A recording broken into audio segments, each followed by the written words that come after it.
Have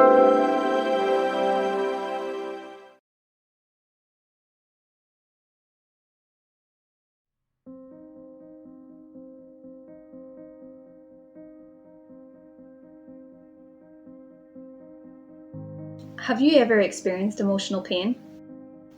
Imagine being in so much pain and being sad constantly for years. It kills you inside, it makes you feel so sad, and it's not something you can express to your friends or even your family. I would experience intense sadness and I was losing interest in my day-to-day life. When it did get worse, I did go to my GP. The doctor asked me what symptoms I was experiencing, and based on that he said I had major depressive disorder. He then prescribed me some antidepressant pills under that diagnostic label.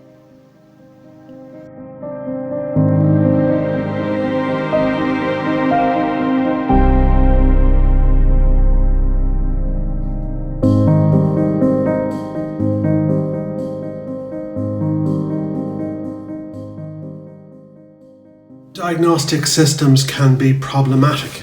In particular, they have poor reliability and validity. At first it appeared the pills were kicking in, they were working, but it was after a few weeks I started to realize they're not really treating the problem. Instead, they're making me numb to emotions. Sure, that meant I wasn't as anxious and sad, the emotional pain was reduced, but it also meant I couldn't feel love for my children. I couldn't feel happy. I couldn't feel anything. I felt like a zombie. I was alive, but I wasn't really living. During the day, I was so exhausted. I was sleeping so much. I actually ended up losing my job. I couldn't take care of my children properly. At night, I was laying awake, and when I managed to get a bit of sleep, I was having nightmares. It started to feel like I was doing better without the drugs. Yeah, before I was feeling horrible, but on the medication, I was feeling way worse.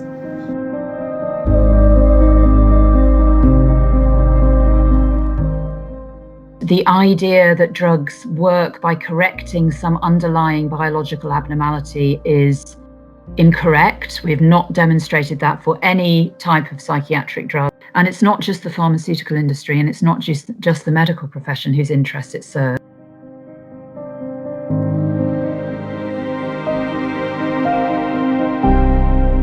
I felt it was better to just be depressed and to do that. I taught myself how to deal with that then. I am getting into a better routine now, I'm sleeping better, but I still experience depression. But I still would never, ever recommend the medications I took to anybody.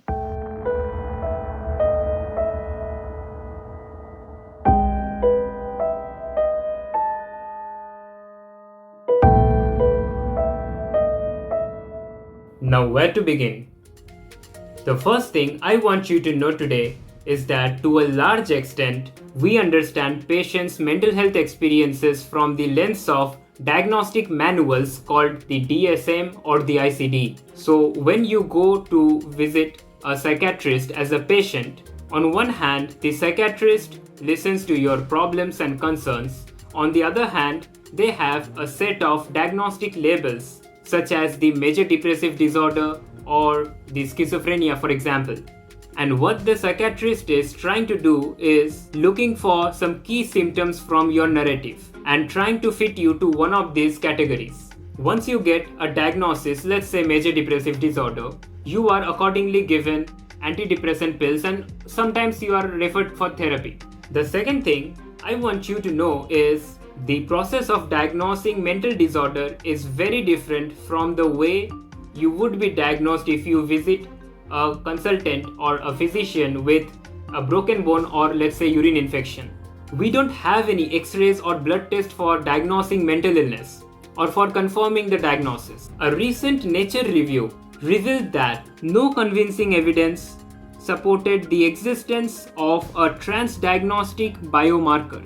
It is a common misconception for both the practitioners as well as the patients to presume that we have figured out the biological underpinnings behind these mental disorders, as we have with diabetes and cancer. But that is not the case. The third thing you need to know is that in absence of such biological underpinnings, mental disorders were invented by a group of mental health care professionals based on their personal opinions, experiences, and consensus between them. This invention of mental disorders, as Kotov and his colleagues in 2017 rightly stated, the Diagnostic and Statistical Manual was not grounded in structural research or an understanding of etiologic architecture of mental disorders.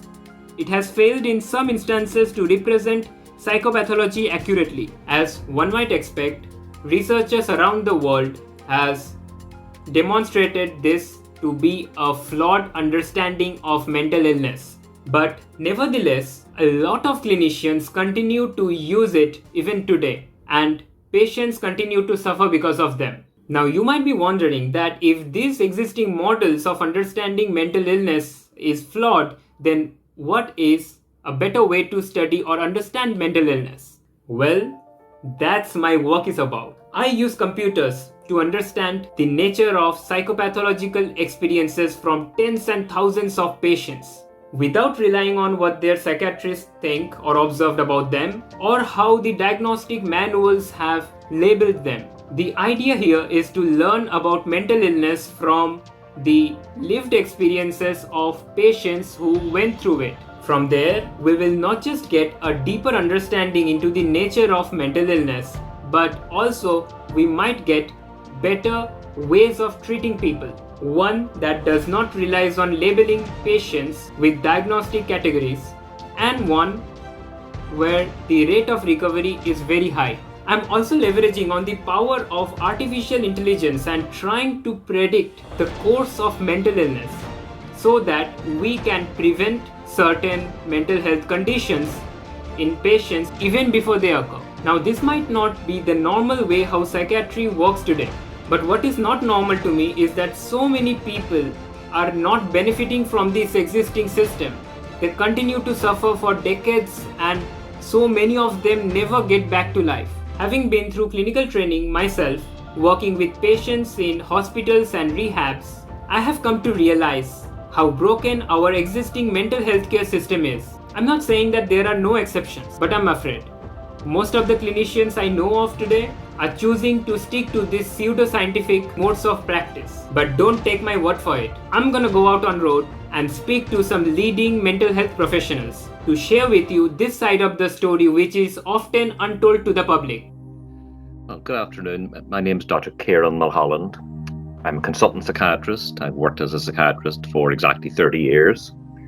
And currently I work in a psychosis prevention service, so I meet young people who have symptoms that suggest they might be going on to develop a condition such as schizophrenia, and we intervene early in order to prevent that happening. I'm Joanna Moncrief. I'm a professor at University College London, officially a professor of critical and social psychiatry, and I also work as a consultant psychiatrist in the National Health Service in London, and I've been working as a psychiatrist for, about almost 30 years now, a long time. My name is Kieran Shannon. I'm a consultant clinical psychologist in the Northern Health and Social Care Trust. I manage a specialist psychosis prevention service for young people, and also I manage the Trust Mental Health Research Centre. For the last 20 years I've worked with people with psychosis who have symptoms that separate them from reality in some way, and I've spent my life trying to understand those symptoms and help people who experience psychosis. Okay, well, the patient comes to see me, the person comes to see me for the first time. We sit down in an office or a consulting room. I ask the person to tell me all about themselves, about their family history, what's happened to them in the course of their lives, any problems in their life, but also just their normal day-to-day life, their family, their work, their education, everything of relevance.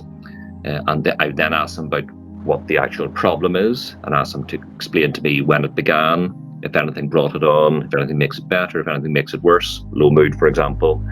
I would ask them about other symptoms, as already mentioned, and collect all of that together, on that basis reach a diagnosis. What happens when someone comes to see a clinical psychologist or a psychiatrist? Obviously, those professions differ, and also the professions differ within each country and individual. For example, in the US, clinical psychologists are much more focused on diagnosis than they are in the UK or Ireland. In the UK or Ireland, if you come to see a clinical psychologist, there will be very comprehensive assessment of what problems you're having, the background to those problems, your background and history, all very much building up to what's called a psychological formulation, an understanding of what's going on, what might be the causes of it, what might be the maintaining factors around that problem, and can we use that understanding to help the individual. Psychiatrists, again, they're all very different, but tend to be focused on diagnosis, tend to be focused on what symptoms are you having, and does that give psychiatry a clue to what disorders you're experiencing or what illness you're experiencing in order that they can treat that illness.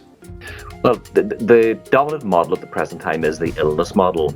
So we define mental health problems as being an illness or not an illness.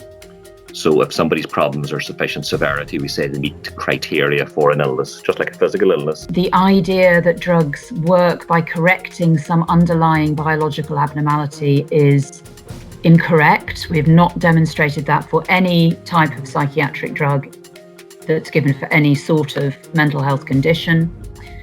And instead, what I'm suggesting is that psychiatric drugs are psychoactive substances. They have mind-altering properties. They actually induce an abnormal brain state. They don't correct one. And that abnormal brain state is manifested in changes in people's thinking, changes in people's emotions. So, for example, a lot of drugs have sedative effects. They slow down neurological activity. People's thinking and emotions are dampened down to some degree. And what I'm suggesting is it's those effects that are experienced by people who take psychiatric drugs, and they interact with the symptoms that people have, and they show up in research studies and differentiate the drugs from placebo. And in some specific situations, some of those effects may be helpful, but they always come at a cost, because these drugs are changing the brain. They're changing the normal state of the brain. They are not putting it back to normal. And that is something that I think is not widely understood. The idea that you're taking a pill that puts something right, that you've got an underlying chemical imbalance and the drugs are going to help rectify that, helps to present the drugs in an overly rosy light. And it obscures the fact that they are toxic chemical substances that are causing changes that we don't fully understand and may be around for a long time and have all sorts of negative consequences. We know that despite the fact we are prescribing more and more drugs for depression and anxiety, the numbers of people who are classified as having these disorders and the number of people who have to claim long-term sickness benefits for these disorders, for example, is not coming down because of our treatments, because of our widespread treatments, but actually going up. So it doesn't look as if the treatments are very effective, and possibly they even might be making the situation worse. So why is that? Well, I think it's because we've got the wrong understanding of what mental disorders are. We've got this understanding that they are some discrete brain condition that can be tweaked with the right chemical, and actually the evidence suggests that's not what they are. The evidence suggests they are much more complicated, problematic human ways of responding to situations. So I think a better way of understanding what we call mental disorders is seeing them as complicated human responses to the various circumstances of the world around us. Sometimes the way that people respond to circumstances is not entirely helpful and can dig them into deeper and deeper problems. But often people are responding to very difficult circumstances in the best way that they can. And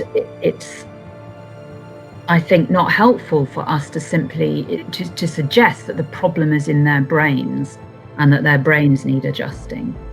What we need to be doing is, first of all, understanding what it is about our society that means that so many people find life difficult and stressful and miserable. And secondly, we need to help people to find more constructive ways of managing the problems that they face. I think it's important to understand that our current model, our current very medicalized or biomedical model of mental health problems exists because it serves certain interests. And it's not just the pharmaceutical industry, and it's not just the medical profession whose interests it serves. It serves the interests of, it serves the political interests of modern society because it simplifies and manages some very complicated and taxing political questions. So by saying that people are depressed, governments don't have to address why it is that lots of people in our society actually don't function very well and are unhappy with their lives. They can just say, okay, this is a medical problem, you go and fix them. And the same with things like psychosis. Instead of dealing with very complicated questions about individual liberties and balancing different interests and how you deal with antisocial and dangerous behavior that is difficult to manage under the criminal law, we've said, okay, it's a medical problem, then let doctors deal with it. So I think it's not accidental that we've evolved this medicalized system of addressing mental health problems, and it does resolve some problems in a simplistic manner, but it creates many others, of course, and it creates problems particularly for the people who are at the receiving end, who are not given proper information about the nature of their problems, who are given potentially toxic drugs without being fully informed about all their effects, who may have their liberty taken away because they're said to have a certain condition. So it needs to be changed, but I don't necessarily think it's an easy thing to change. I think what we need to do is have alliances of professionals, various different professionals, and people who've used services and are dissatisfied with services, to try and push services in a better direction. And I also think we need a lot of imaginative thinking to think about alternative ways of dealing with the problems that are currently resolved badly by our current mental health system. So we need to think about other ways of understanding mental health problems, but also other ways of caring for people who have difficulties from time to time, or even longer term difficulties managing everyday life. That doesn't depend on a medicalized framework. How can we use computers to learn about human experience is a difficult one.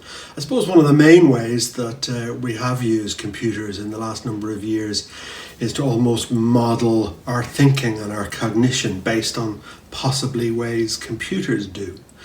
So the whole, we talk about systems in our mind as if our mind is somehow a computer. The other way, I guess, this is that this project has been using computers is in a very sophisticated possibilities of analysing data and looking for patterns, machine learning or data mining as it's called. What is the Spark project? Spark project is a collaboration between Queen's University Belfast and myself as an industry partner in the Northern Health and Social Care Trust. Very much the project is about applying machine learning to human experience and possible categories of diagnosis or clusters of experience that might improve the way we understand mental health problems. Who's involved in the project? Obviously the project is run by Chandril who is the PhD student running the project and supervised by Professor Duncan McVicker, Professor Gavin Davidson and Professor Sherry Armour, and myself, Dr. Chandril Chandan. The project has found that we can cluster together experiences based on first-person accounts of psychological distress, and this can be a really useful way of understanding mental illness, psychological distress, whichever your preferred term. By doing this clustering of symptoms and experience based on first-hand accounts, it very much bypasses some of the problems of diagnostic systems that we have in terms of reliability and validity, and possibly can point the way to better treatments if we understand and group psychological distress in different ways, in better ways. That can only but lead to improved mental health care. Obviously, there is improvements being made in therapeutic interventions, both psychological interventions, drug therapies, and social interventions for people with mental health problems.